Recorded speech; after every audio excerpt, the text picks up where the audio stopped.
मैं doctor Rajpal Gulia, history department, government college Birod. आज हमारा जो टॉपिक है वो है सामंतवाद के पतन के कारण। आज का जो टॉपिक है सामंतवाद के पतन के कारण। आज हम इस टॉपिक के ऊपर चर्चा करेंगे कि सामंतवाद 9वीं शताब्दी से 13वीं शताब्दी तक एक राजनीतिक और शक्तिशाली पावर यूरोप के अंदर रही है और ये व्यवस्था काफ़ी दिनों तक जो है इनका वर्चस्व भी रहा और एक शक्तिशाली राजनीतिक व्यवस्था बनी है। अब ऐसे क्या रीज़न थे कि ये जो व्यवस्था थी ये पतन की तरफ अग्रसर है। तो आज का जो टॉपिक है वो हमारा यही टॉपिक है कि सामंतवाद के पतन के कारण क्या कारण थे। तो आज सबसे पहला अगर मैं इसके ऊपर बात करें तो ये राजा का पुनः शक्तिशाली यानी कि राष्ट्रीय राज्यों की स्थापना। यहाँ सेंट्रलाइजेशन की शक्ति बिल्कुल कमजोर हुई और अब जो राजा थे वो राजा पुनः शक्तिशाली हो गए और राजा शक्तिशाली हुए तो उन्होंने विस्तृत इलाके के ऊपर जो है अपनी मोनोपोली का हक जताया और इसका सीधा सा असर किसके ऊपर पड़ा? सामंतवाद के ऊपर। सामंतवाद जो है वो कमजोर हुआ और जैसे ही शक्तिशाली राज्यों का उदय हुआ तो उन्होंने एक अपना पूरा विस्तृत जो वो विवरण यानी कि अपना राजनीतिक वर्चस्व कायम किया। तो ये सामंतवाद के पतन में जो है राजा की पुनः शक्तिशाली बनना वो हानिकारक जो सिद्ध हुआ। दूसरा है जो राष्ट्रीयता की यहाँ राजा जैसे पुनः शक्तिशाली हुए तो राष्ट्र के अंदर एक भावना, राष्ट्रभक्ति की भावना पैदा हुई और इस राष्ट्रभक्ति का ही रीजन ये रहा कि धीरे धीरे जो देशभक्त व्यक्तित्व थे उन्होंने अपने आप को पहचाना, अपनी शक्ति को जो है पहचाना और अपनी शक्ति के माध्यम से उन्होंने पूरे विस्तृत जो है क्षेत्र का, पूरे विस्तृत इलाके का, पूरे विस्तृत साम्राज्य का विस्तार करने की भावना पैदा की और उनकी भावना का परिणाम यह था कि उन्होंने शक्तिशाली दुश्मनों को पराजित करने का कार्य किया। तो धीरे धीरे ये जो भावना थी उन्होंने युद्धों का भी जो वो अंत किया और जिन्होंने भी इसके ऊपर आक्रमण किए तो उन्होंने मजबूती से उनका मुकाबला करने का जो प्रयास किया। तीसरी अगर हम बात करें तो धर्म युद्ध। यूरोप के अंदर धर्म युद्ध 1025 से और 1453 तक जो है ये धर्म युद्ध चलते रहे। सबसे ज्यादा जो विनाश हुआ सामंतवाद के पतन में वो इन धर्म युद्धों का है। धर्म युद्धों ने के कारण जब इतने लंबे समय तक कोई भी लड़ाई चलती है तो उस लड़ाई में जो विनाश ही विनाश हो गया। इन धर्म युद्धों के कारण काफी सामंतों ने अपनी जागीरें बेच डाली, काफी सामंतों का जो है व्यापार वाणिज्य सब जो हो बर्बादी के कगार पर पहुंच गया। उसके किसान बर्बाद हो गए, उसके मजदूर बेकार हो गए और युद्धों में इतनी बड़ी जनहानि हुई है कि उनका आने वाले समय में कई शताब्दियों तक जो उनकी भरपाई नहीं हो पाई और सामंतवाद में के जो पतन में इन धर्म युद्धों का एक बहुत बड़ा जो कारण रहा है। तो ये धर्म युद्ध 1025 में शुरू हुए थे और 1453 तक जो है उस दुनिया के अधिकार के बाद ये जो धर्म युद्ध समाप्त हुए।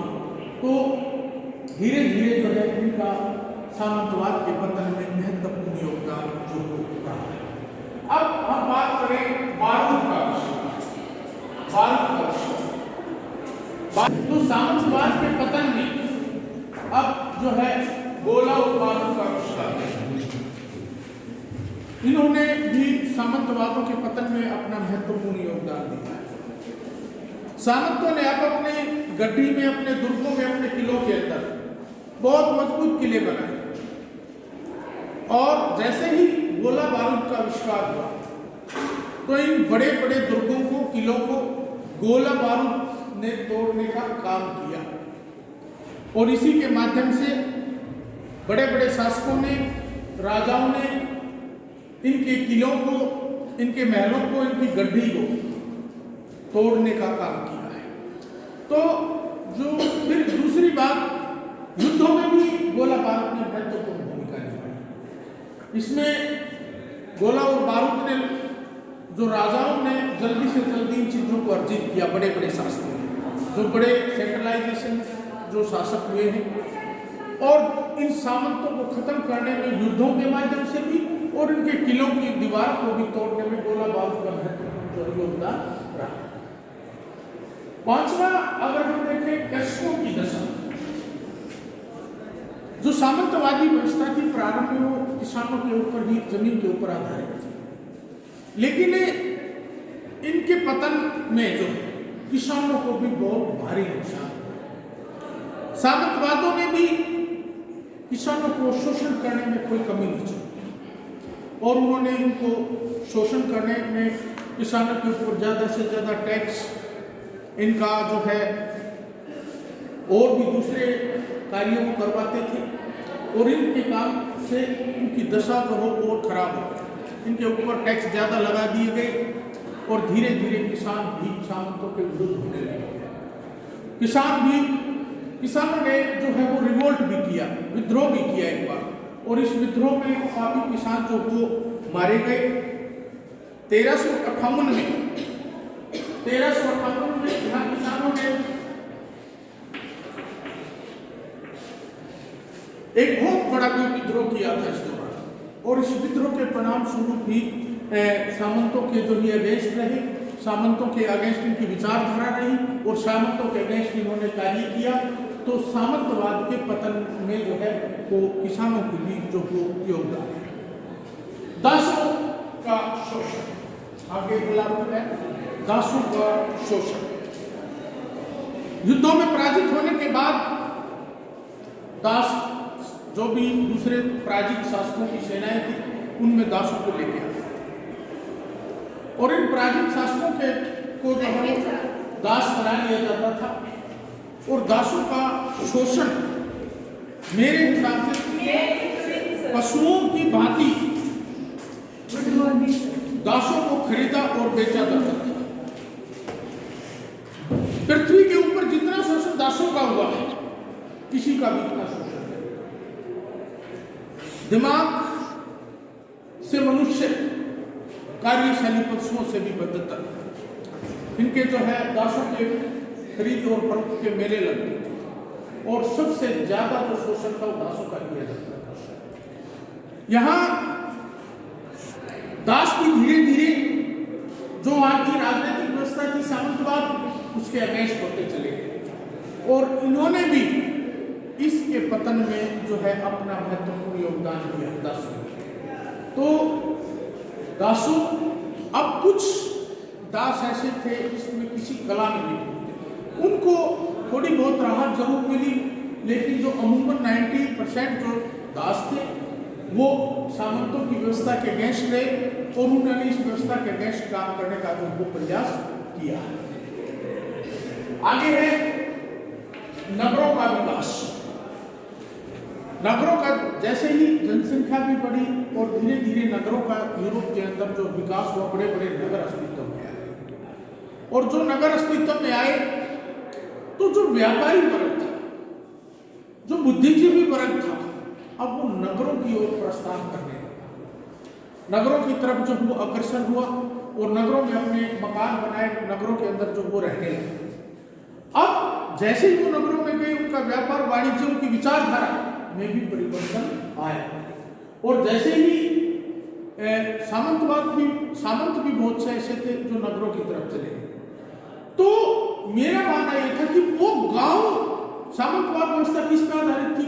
जमीन के टुकड़े पर, और वो गांव में रहते थे। लेकिन अब जैसे ही सामंतों के पास कोई पैसा है, वो व्यापार में चले गए, उन्होंने पुरानी व्यवस्था को छोड़ दिया, स्थान भी बदल लिया, वो नगरों में रहने लगे। तो इस प्रकार जो वो यहाँ की जो सामंतवाद में के पतन में नगरों की भी अपनी बड़ी भूमिका हो रही है। अब है सामंतों के आपसी संघर्ष। आगे है सामंतों के आपसी संघर्ष। अब ये जो है ना, इनकी सामंतों की जो आपसी झगड़े, इसने भी सामंतवाद के पतन में अपनी बहुत बड़ी भूमिका निभाई। ये आपस में लड़ते रहते, झगड़ते रहते थे। जब एक दूसरे के ऊपर या इन्होंने अटैक करने प्रारंभ किए तो इस व्यवस्था का पतन होना लाजमी, इसका पतन होना बिल्कुल जो वो जरूरी हो गया था, क्योंकि आपस में ही लड़ने लग गए थे। वो क्यों लड़े? क्योंकि ये सामंत की जो है राजनीतिक महत्वाकांक्षा थी, क्योंकि मैं इस छोटी सामंत के ऊपर अपना अधिकार कर लूं, मेरा वर्चस्व और बढ़ जाए। लेकिन देखो, जब भी झगड़ा होता है तो विनाश जो हो व्यवस्था होता है। कहीं भी दो देशों की जब जंग होती है तो नुकसान तो दोनों तरफ से होता है। तो यहाँ जो सबसे बड़ा जो है, यहाँ जनहानि भी हुई। यहाँ जो इसका किसान था, मजदूर था, व्यापार था, जब इनका कुछ भी सुरक्षित नहीं था। और इस प्रकार जो व्यवस्था बनी, सामंतों के आपसी संघर्ष से अव्यवस्था बनी, इससे जो वो पतन की तरफ जो वो चले गए। अब आता है अगला पॉइंट, चर्च का योगदान। सामंतवाद के पतन में चर्च का क्या योगदान था? देखो, चर्च भी उस समय एक राजनीतिक जो दौर बन चुका था। लेकिन इन्होंने भी कहा कि भी 40 दिन तक जो है ज्यादा जो वो युद्ध नहीं होंगे, 40 दिन से ज्यादा। साल में इन्होंने 40 दिन का, ये 365 में से 40 दिन युद्ध नहीं हुए। इन्होंने एक राजनीतिक, तो धीरे धीरे जो चर्च था, इन्होंने भी सामंतवाद के पतन में महत्वपूर्ण भूमिका निभाई, क्योंकि ये भी एक राजनीतिक पावर थे और उन्होंने भी अपना जो है धार्मिक दृष्टि से भी जो है सामंतों की आलोचना की, राजनीतिक दृष्टि से भी आलोचना की। अब चर्च ये चाहता था कि भी मेरी भी राजनीतिक व्यवस्था बनी रहे, ताकि सामंतों की। आगे ही मुद्रा का व्यापार में अगर हम बात करें, उससे पहले क्या था भाई, वस्तु विनिमय, एक चीज ले ली दूसरी चीज खरीद ली। जैसे ही मुद्रा आई तो व्यापारियों के लिए जो है और इजी हुआ और लाभ हुआ, और धीरे धीरे जो है मुद्रा के प्रचलन में भी जो है सामंतवाद के पतन में अपनी महत्वपूर्ण भूमिका निभाई।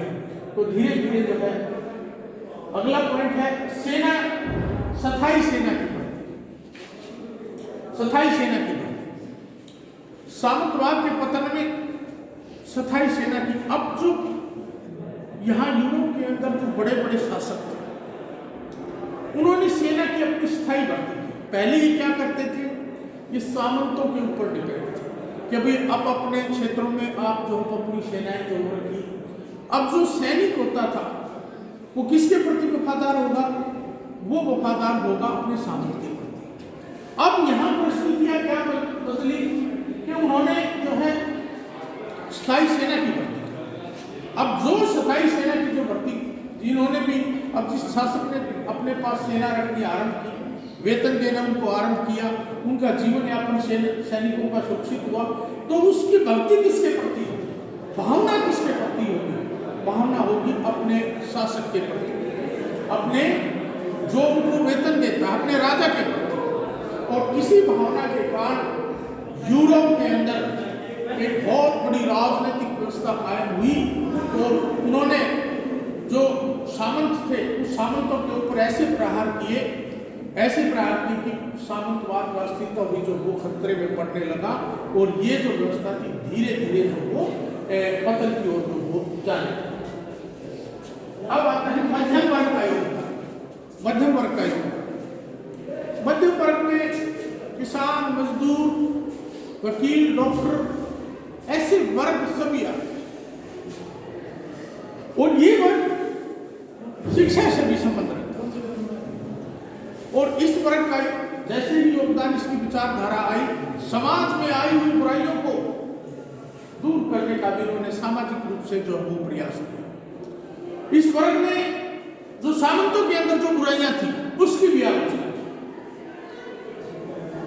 तो इन्होंने इसके पतन में बहुत बड़ी भूमिका निभाई। समाज में जो बुराइयां थी चाहे वो आर्थिक क्षेत्र में हो, चाहे राजनीतिक क्षेत्र में हो, चाहे दूसरे क्षेत्रों में, इनको दूर करने का भी जो वो मध्यम वर्ग का जो अपना योगदान रहा है। मध्यम वर्ग ने जो इसके पतन में अपनी बहुत बड़ी जो वो भूमिका निभाई। इसमें आगे की शिक्षा का प्रसार,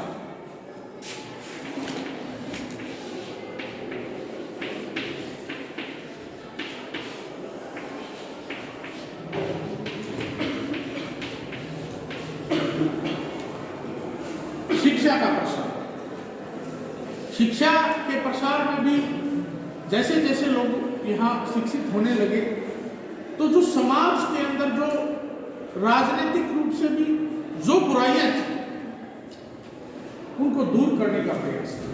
जैसे चर्च के अंदर काफी जो बुराइयां थी, चर्च की बुराइयों की सबसे पहले जो है बुद्धिजीवियों ने जो है आलोचना की। चर्च के अंदर बहुत सारी बुराइयां थी और ये भी था कि चर्च के अगेंस्ट जो भी आवाज उठाता उसका बहुत बुरे तरीके से जो उसकी आलोचना का शिकार जो होता था। लेकिन शिक्षा के माध्यम से बुद्धिजीवियों ने ना तो चर्च के आगे झुके और उनके अंदर आई हुई बुराइयों को दूर करने का प्रयास किया, चाहे वो सामाजिक हो बुराई हो, चाहे राजनीतिक बुराई हो, चाहे आर्थिक, तो बुद्धिजीवियों ने ही जो है जो बुराई थी उनको जो है आगे उनकी आलोचना करने का जो वो प्रयास किया। अब अगला पॉइंट है पुनर्जागरण।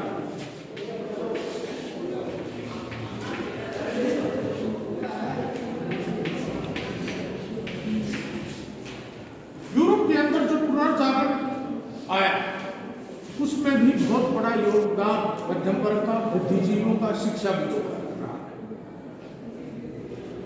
और इस पुनर्जागरण का मतलब ये था कि उन्हें जो हो लोगों को जगा दिया।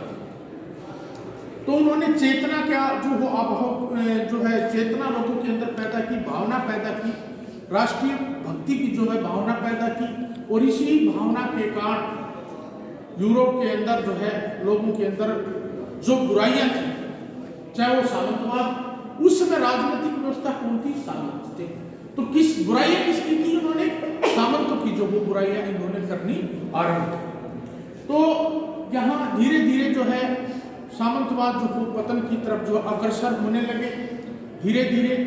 तो इस पुनर्जागरण में भी जो उनका बहुत बड़ा अब आता है महामारी बीमारी।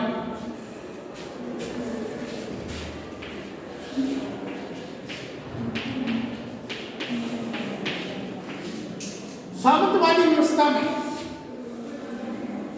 भी जो है कई बार समय समय के ऊपर महामारियां आई। वो महामारियां व्यक्तियों के अंदर भी ऐसी महामारियां आई जिन्होंने इस समाज के, यूरोपियन समाज के बहुत बड़े वर्ग को प्रभावित करने का कार्य किया। लेकिन जो सामंतवादी व्यवस्था थी, जो सामंतवादी ढांचा था, वो इन चीजों का जो वो इलाज नहीं हो पाया। और जो लोग थे वो धीरे धीरे इनके जो वो अगेंस्ट होते चले गए। और उन्होंने भी अमूमन आम जन ने सामंतवाद की जो वो आलोचना की और कहीं ना कहीं कैसे उनको मौका मिले कि पतन के अंदर जो है इन चीजों ने बड़ी बड़ी जो वो भूमिका निभाने का जो कार्य किया है।